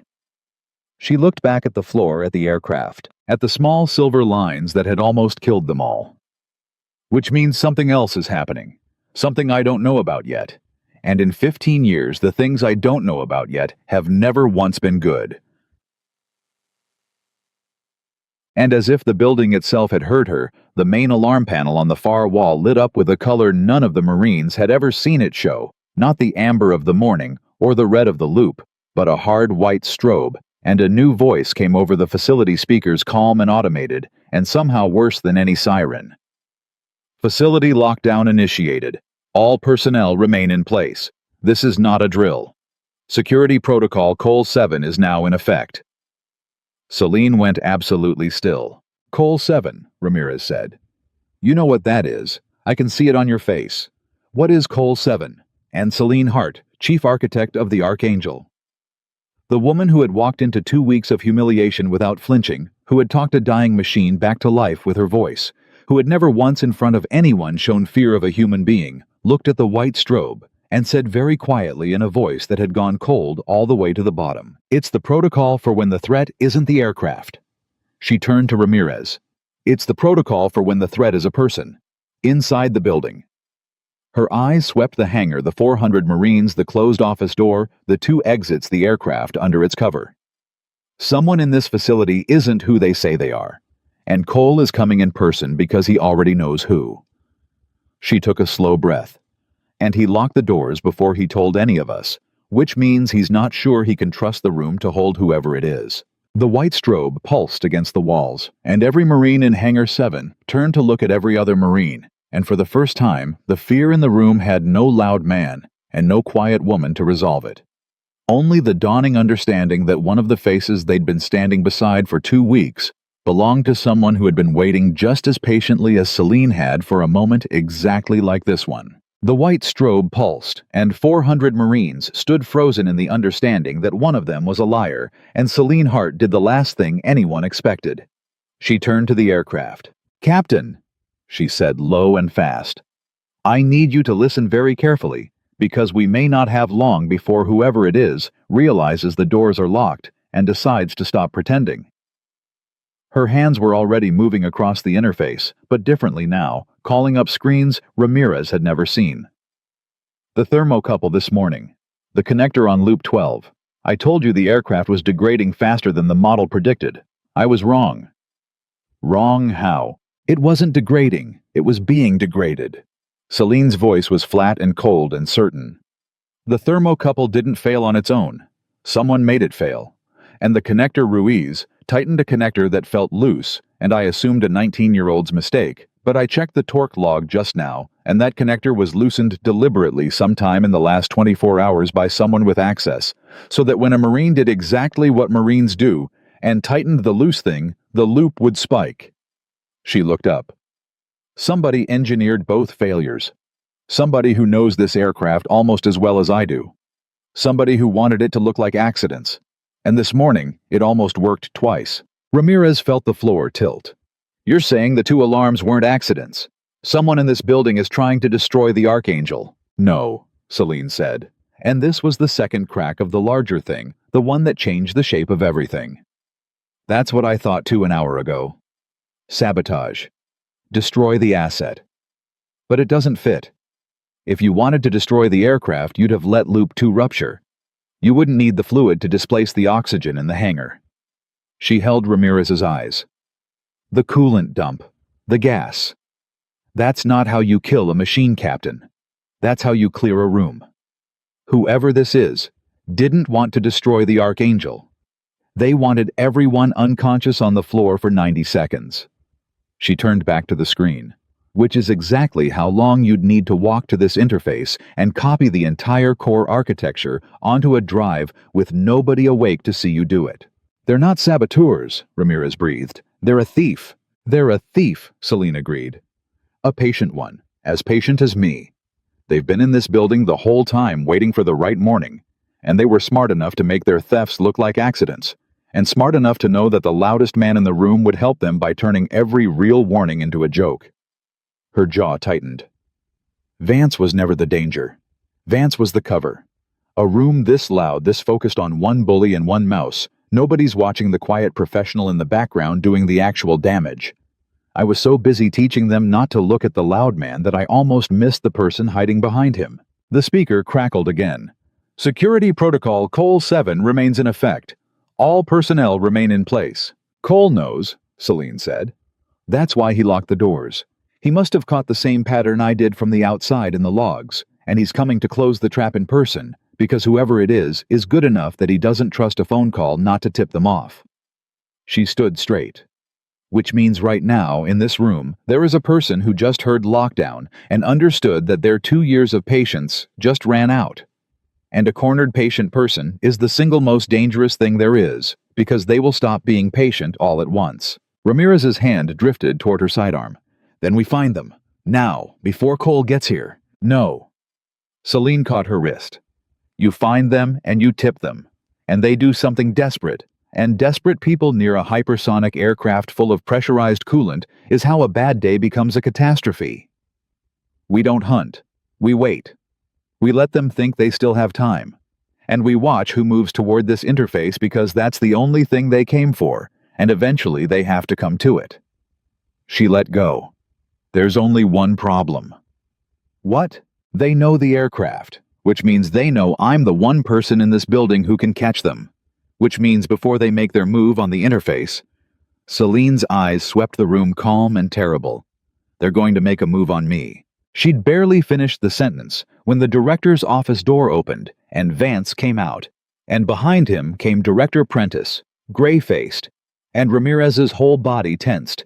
Because for one wild second, the loudest man in the building was the obvious suspect. And then she saw Vance's face and knew it wasn't him.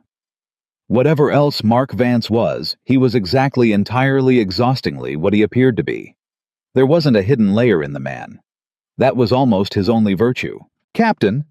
Prentice's voice shook. "Cole's inbound. 8 minutes. He wants the aircraft interface locked, and Dr. Hart stationed under guard until he arrives." He said. Prentice swallowed. He said there's a leak.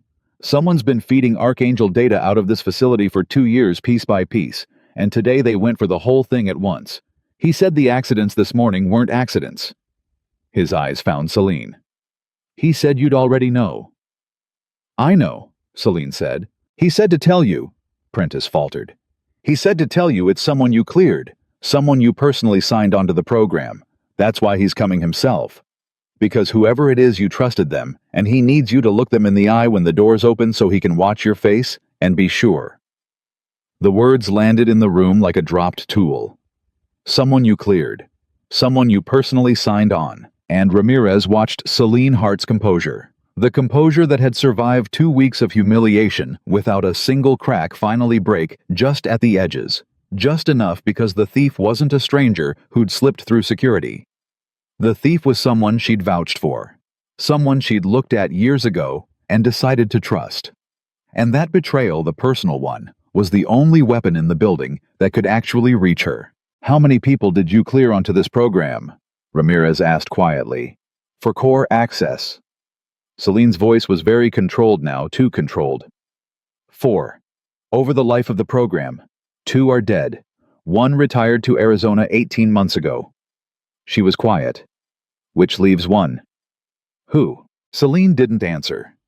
She was looking across the hangar, past the frozen Marines, to the row of engineering stations where the day shift technicians worked, the ones with doctorates, the ones she'd corrected like children who'd misspelled a word.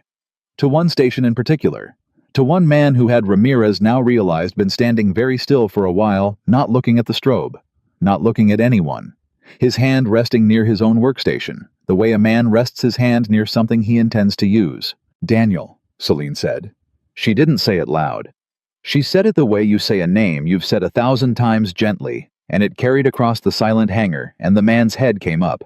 And Ramirez saw his face, and saw that Celine had been right about everything, because there was no surprise in it.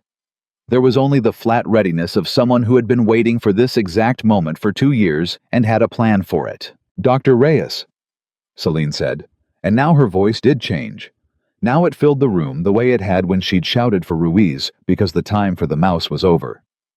"Step away from your station, hands where the captain can see them." Daniel Reyes smiled. It was a sad smile.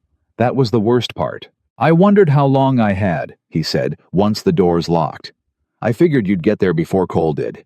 You always get there first, Celine. That's the thing about you nobody in this building ever understood these 2 weeks.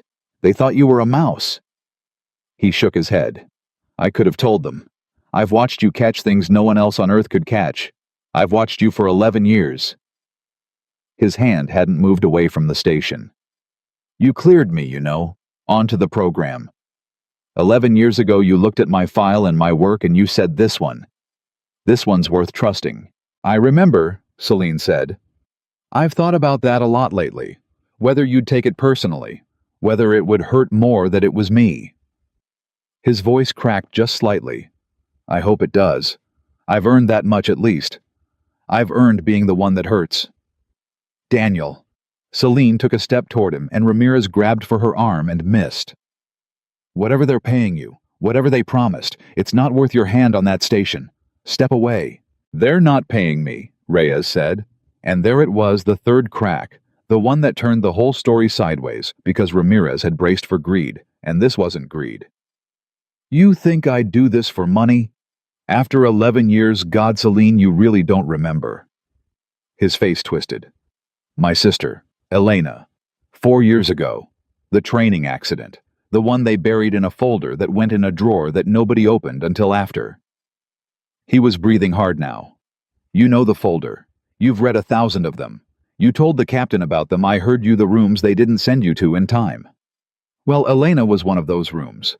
Elena died because this program cut a corner on a safety system to hit a deadline, and they classified it, and they let her family think it was pilot error, And I have spent 4 years working here in this building next to the aircraft that killed her, waiting for the day I could take everything they built on her body and hand it to the people who will make sure this program never flies again. Tears now running freely, his hand still near the station. You want to talk about patience, Celine? You taught me patience. I learned it watching you. The hangar was dead silent. 400 Marines, Vance, Prentice, Ramirez with her hand on her weapon and no shot she was willing to take, and Celine Hart stood in the middle of it, and Ramirez watched something happen to her that hadn't happened once in 2 weeks, watched the armor come all the way off, because this wasn't a bully to be endured or a machine to be fixed. This was a man she'd trusted, ruined by a grief she recognized standing next to the one thing in the building that could kill them all, and there was no cold, competent answer for it. There was only the truth, and Celine reached for it the way she reached for everything. You're right, Celine said quietly. About Elena.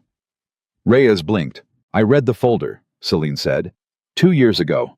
When I started catching the pattern of the leaks, I pulled everything, and I found her, and I found what they did. The corner, they cut the deadline. The classification. I found all of it, Daniel. Her voice was steady, but it cost her. Ramirez could see it cost her everything. And I've been carrying it since, because you're right. This program killed your sister to make a schedule and they buried it, and no one was ever held to account, and that is a real and monstrous thing, and your grief is not wrong. Your grief is the only honest thing in this whole building. She took another slow step. But listen to me. Listen to the part you got wrong, because you got one thing wrong, and it's the only thing that matters right now. She held his eyes. Handing this to a foreign government doesn't make it never fly again. It makes it fly against us. The people you're giving it to don't want to ground the Archangel Daniel. They want to build 10 of them. Elena died because this program cut a corner. If you finish this, you're not avenging her. You're making sure 1,000 more Elenas die on both sides in aircraft built from the drawings you're about to steal. Your sister's whole death was about a corner someone cut to move faster. Her voice broke finally all the way. Don't cut the biggest corner of all to move faster than your own grief. Reyes was shaking. His hand hovered over the station. You could have told me, he whispered. 2 years. You knew about Elena for 2 years and you never... Because I was going to fix it the right way, Celine said. The slow way. The way that holds people accountable instead of blowing up a room. I have a file, Daniel. A real one. On the people who buried her. On the corner they cut. On every name. I've been building it the same way I build everything, patiently, so that when it comes out, it can't be laughed off or classified away or shoved in a drawer. I was going to give your sister the reckoning she deserved in the light, with everyone watching, in a way no one could bury. She was close now, close enough to touch him, close enough that the whole room understood she'd walked herself into range of a man beside a weapon on purpose, because she'd decided the only way to reach him was to make herself vulnerable to him. I was going to do it right. I'm still going to do it right. But I can't do it if you make yourself the villain in the next hour. Step away from the station and let me show you the file, and let me get your sister the justice you've been dying for. The real kind, not this. For a long, long moment, Daniel Reyes stood frozen, his hand over the station, his whole ruined heart visible on his face, and the entire hangar held its breath, and Ramirez did not move. And even Vance, 20 feet away, stood as still as he'd ever stood in his life. And then Reyes said in a small, broken voice, You're lying. You have to be lying. If I stop now, Elena died for nothing, and I did all of this for nothing, and I can't have done all of this for... His hand dropped to the station. Daniel, the main lights died. Not all of them. Just the aircraft side plunging the far half of the hangar into the emergency reds, and a new alarm started. And Ramirez understood in a sick rush that he'd triggered some final protocol of his own. And Celine was already sprinting for the interface, and Reyes was moving too. Both of them converging on the aircraft, and the 400 Marines who'd spent 2 weeks being taught to freeze and wait for orders stood at the edge of the chaos, not knowing what to do, until one voice cut across all of it. Huge, trained, absolutely certain, the voice of a man who had spent 22 years learning how to make 400 people move as one in the worst moment of their lives. Marines, Vance roared. On me, aircraft side, contain that man, protect the doctor, move. And they moved. They moved because it was Vance. Because the loud instinct was finally for the first and only time pointed at exactly the right thing. And Ramirez watched the terrible machine of Vance's authority do the one purely good thing it had ever done. Watched 400 Marines pour across that hangar and put their bodies between Daniel Reyes and the aircraft. And it was the loudest man in the building and the quietest woman in the building, working at last in perfect concert, each doing the one thing they were built for. Celine reached the interface first. Her hands flew. He's triggered a data burst it's copying. I can stop it, but I need 30 seconds, and I need him away from the manual override. 2 Marines had Reyes by the arms. He wasn't fighting hard. That was the thing Ramirez would remember. He'd stopped fighting mostly the second the Marines reached him, like the plan had been the only thing holding him up, and now that it was over, there was nothing left in him but the grief. It's done, Reyes said to Celine as they pulled him back. It's already copying. You can't. I can. Celine said, not looking up, her hands a blur. I built the burst protocol, Daniel. I built all of it. Did you really think I'd leave a way to steal my own aircraft that I couldn't shut down myself? A final keystroke. There. Killed at the source. It copied 4%. Useless. Fragments. She finally turned to look at him, held between 2 Marines, and her face wasn't cold anymore. It was just unbearably sad. It's over. Nobody got the aircraft. Nobody got hurt. And you're going to get your sister her justice in the light because I'm going to make sure of it even now. Even after this. Because you were right about the thing that mattered, and only wrong about how to fix it. And that's not a crime I'm willing to let them bury you under. And that was when the main doors opened. They didn't burst open. They opened slowly, deliberately, and the white strobe caught the figure that filled them, and the entire hangar, 400 Marines and Vance and Prentice and Ramirez, came to attention so fast and so hard that the sound of it was like a single crack of thunder. 4 stars. A presence that didn't need to be loud, that had never once in its life needed to be loud, that walked into the most chaotic room in the country and made it go still just by existing. General Adrian Cole crossed the threshold and stopped and took in the whole scene in one sweep. The Reds, the alarms winding down. Reyes held between 2 Marines, Celine at the interface with her hands still on the keys. And his eyes went to Celine first. Before the traitor. Before anything. Is it contained? Cole asked. His voice was quiet. It filled the hangar completely. Contained, Celine said. 4% copied, fragmentary, useless. The aircraft safe. Nobody's hurt. Cole let out a breath that Ramirez suspected he'd been holding since he got on the plane. He looked at Reyes, then long and level, and something complicated crossed his weathered face. Dr. Reyes, he said. Your sister. A pause. I read the folder too. Last week. It's why I finally saw the pattern. I went looking for who in this building had a reason, and I found Elena, and I found what we did to her. He was quiet a moment. You should have come to me, or to her. He nodded at Celine. Instead of them. But God help me, son, I understand why you didn't. We taught you not to trust us. We earned every bit of that. Reyes stared at him, undone. Take him to medical, not the brig, Cole said to the Marines. Gently, he's not a spy. He's a grieving man we failed. We'll sort the rest out with lawyers, and with the truth, all of it in the light. His eyes flicked to Celine.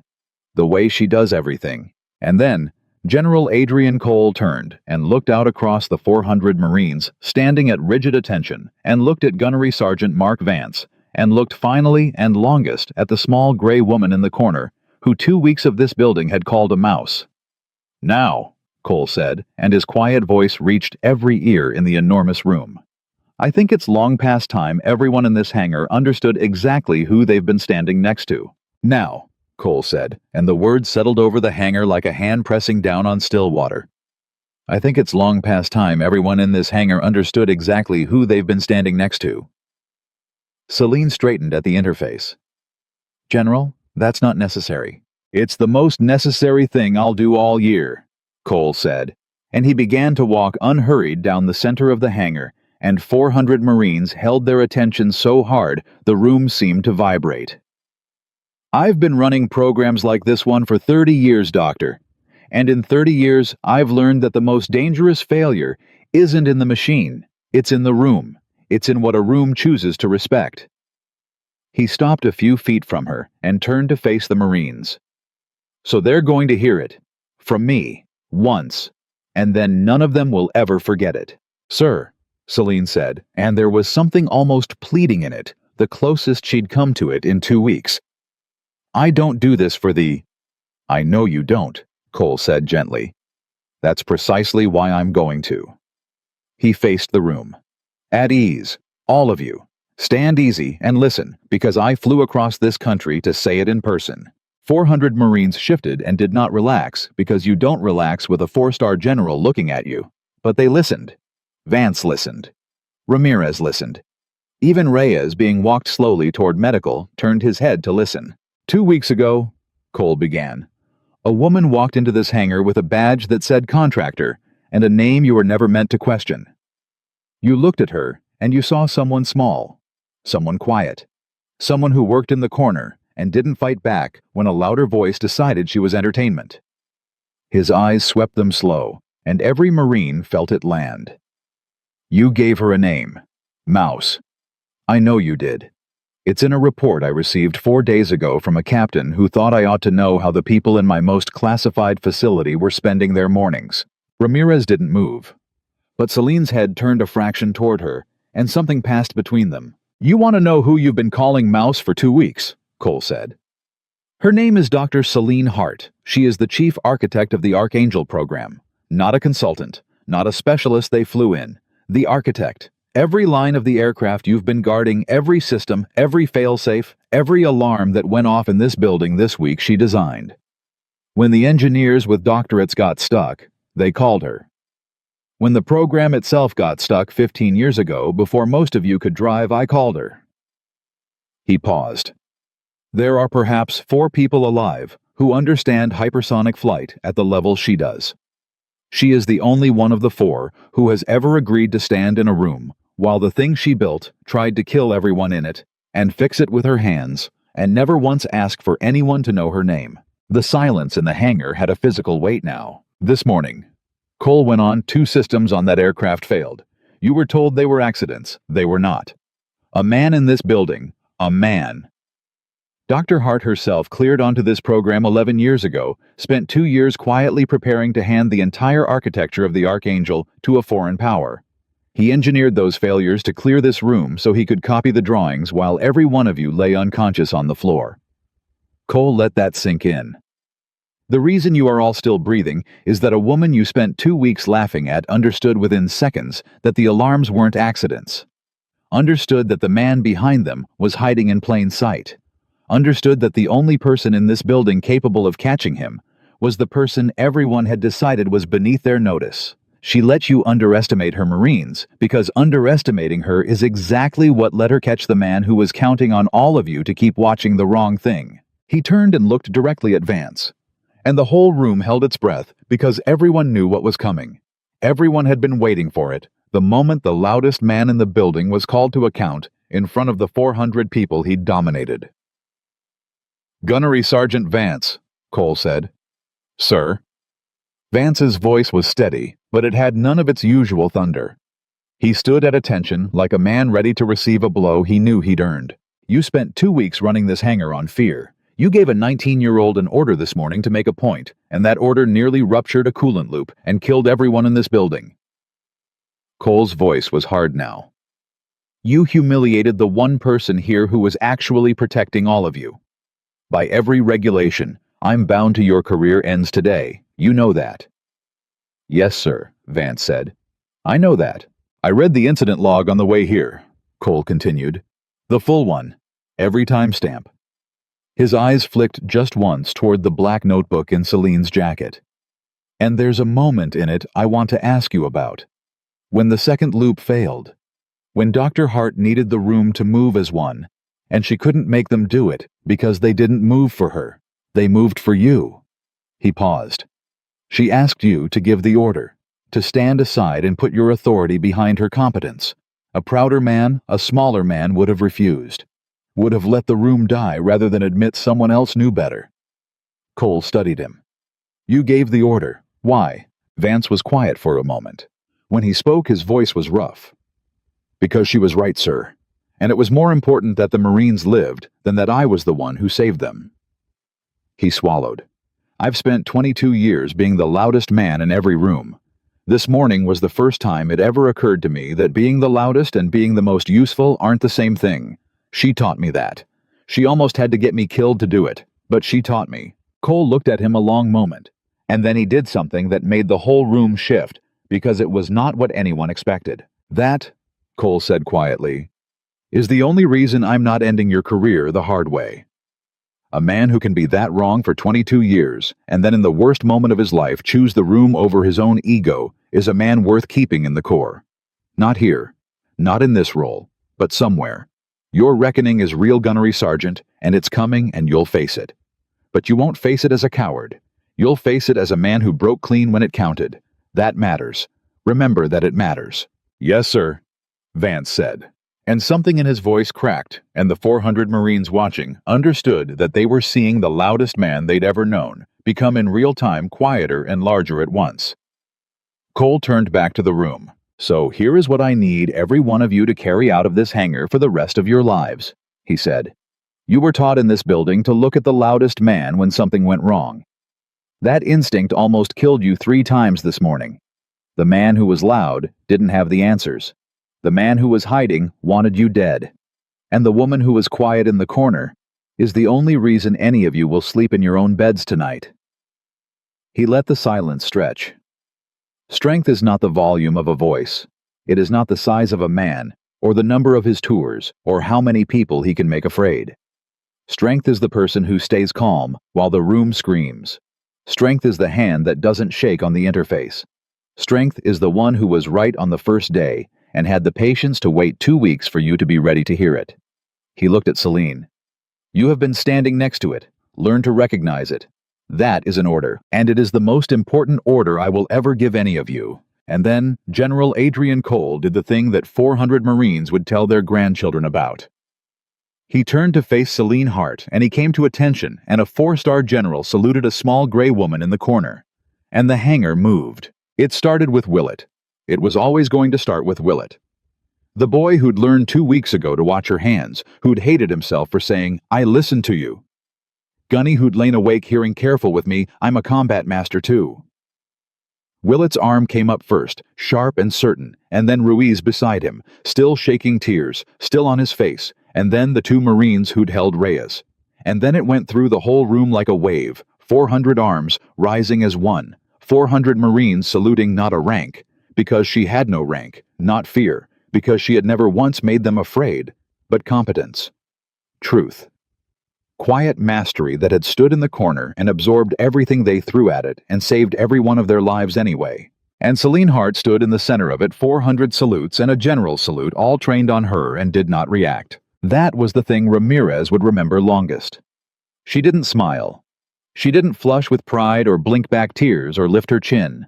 She simply took it in the way she took in everything, the way she'd taken in the insults and the shoving and the name, and it landed on her the same as weather. She noted it. She let it pass through her. And when it was done, when the arms came down, she inclined her head once a small acknowledgement and turned back to the interface, because Loop 2 still needed to be brought fully back online, and there was work to do. Doctor, Cole said, and there was warmth in it now. For once in your life, take the moment. Celine's hands paused on the keys.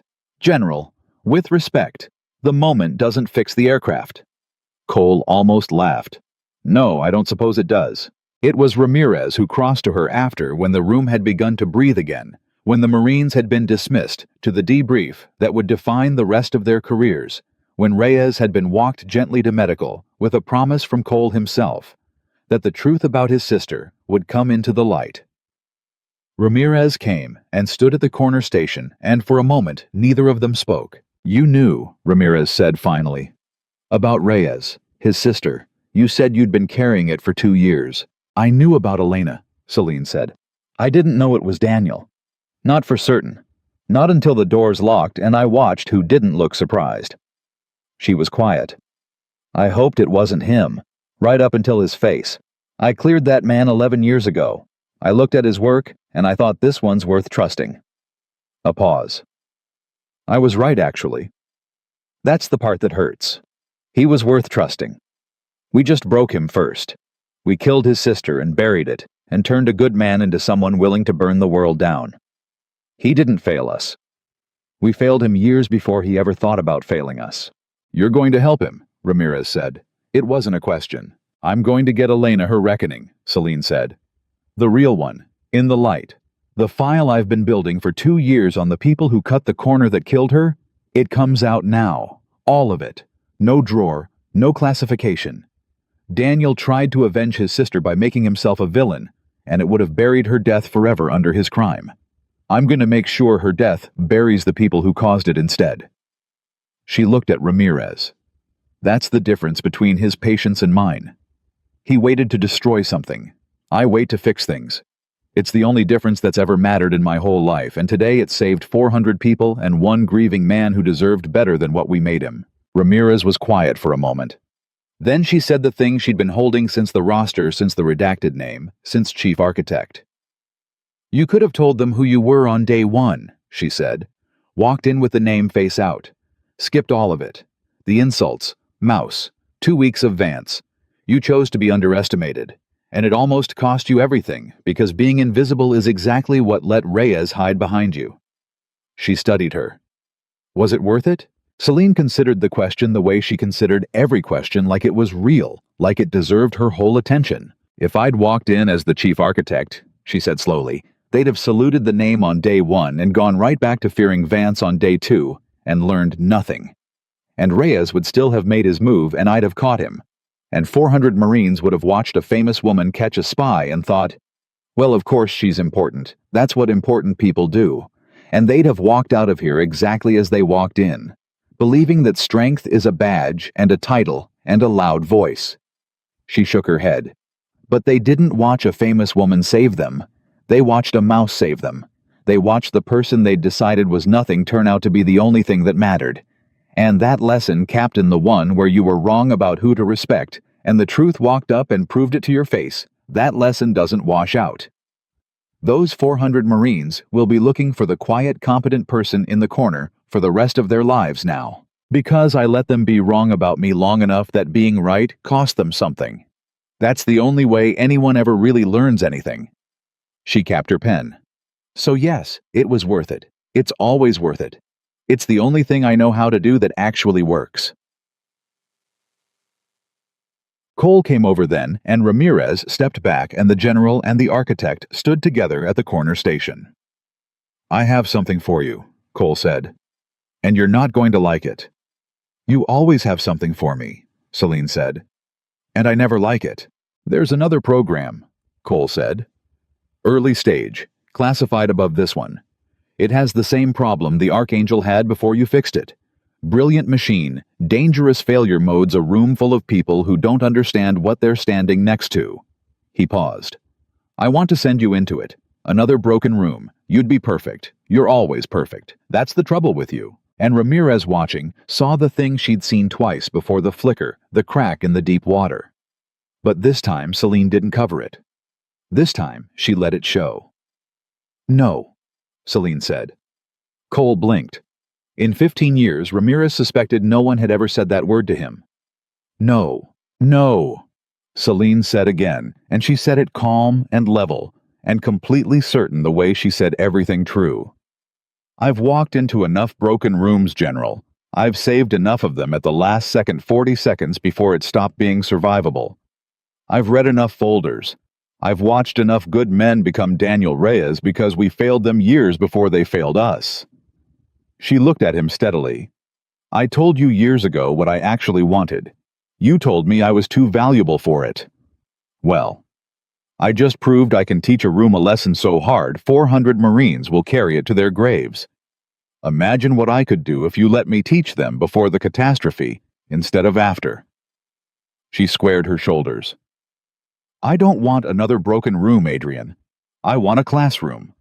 I want to stand in front of the people who build these machines and the people who guard them and teach them before anyone dies how to recognize the quiet, competent person in the corner, how to tell strength from noise, How not to become the room that buried Elena Reyes.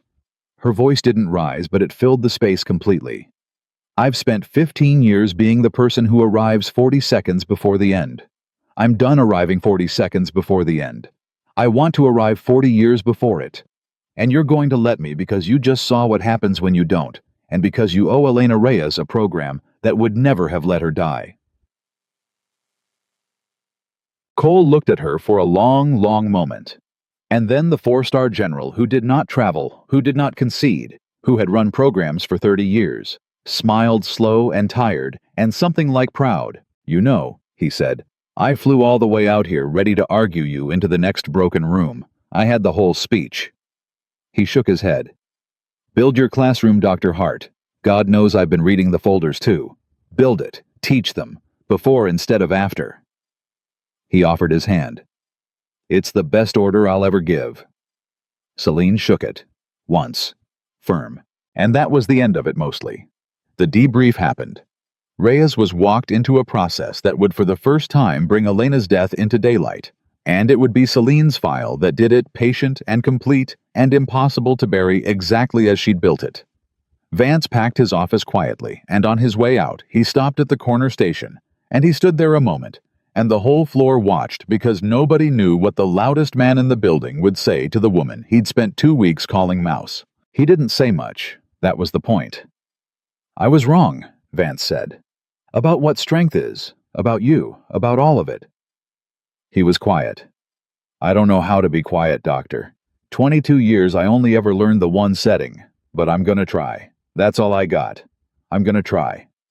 Celine looked at him, and for the first time she gave Mark Vance something close to kindness. That's more than most men ever manage, Gunnery Sergeant, she said. Trying to be quiet is harder than being loud ever was. It'll take you the rest of your life, and you'll never fully get there. A pause. Do it anyway. Vance nodded once and left, and he was smaller walking out than he'd ever been walking in. And it was the best thing that had ever happened to him, and some part of him already knew it. Willett was the last.